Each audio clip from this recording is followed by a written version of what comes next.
our next comic coming to the stage is Dani Shangold.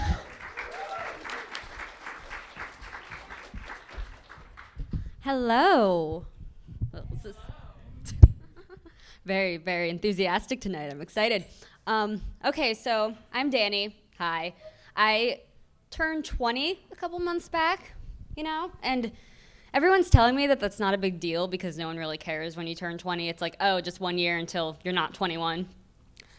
I've been finding that to be very, very different from what I've been experiencing because, I don't know, ever since I've turned 20, I've been having a tad bit of an existential crisis.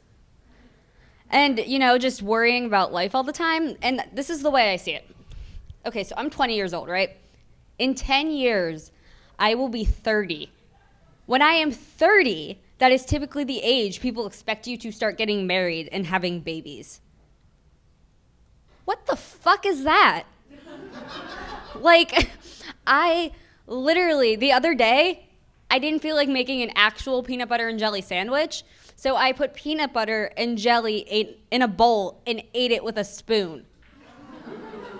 How the hell does anyone expect me to be a grown-up in 10 years? Okay, this is the way I see it. I look 10 years back.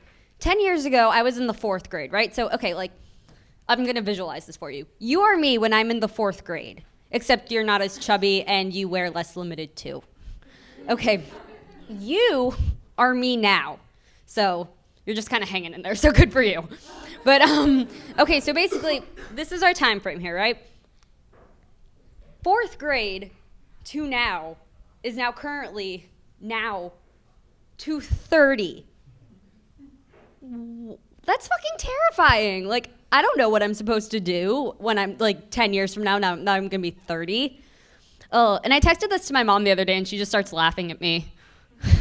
And I'm like, that's helpful. Oh, it's just what am I supposed to have by the time I'm 30? A successful career, a 401k, possibly a future suitor. Oh, and according to Good Morning America, by the time you hit 30, 90% of your eggs are gone. So now I'm already looking into should I be Googling adoption forums in case they all dry up? I don't know. It's just, kids, right? They're so stressful and they confuse the hell out of me because I think I do really like kids. I babysat a lot in high school, so I've been around them a lot. And for the most part, I really do like them. And I want to have them someday. But they're just so, they're practically bipolar with the kinds of kids you can get. You either look at, I'll look at a baby, right? And I'll see the baby and I'm like, you are so cute. I literally want to eat you in a non-cannibalistic kind of way, but not really. They're just so cute. You just want to eat their faces off because I don't know if they'll taste good, but they're precious.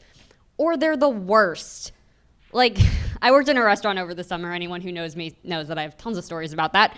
But I worked in a restaurant and there'd sometimes be these kids just screaming for no reason at all. They're just screaming.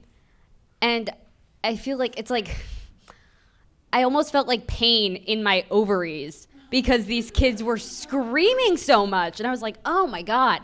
And I'm I wonder if these parents, what's going through their mind? Oh yeah, I made this. Congratulations. Good luck with that.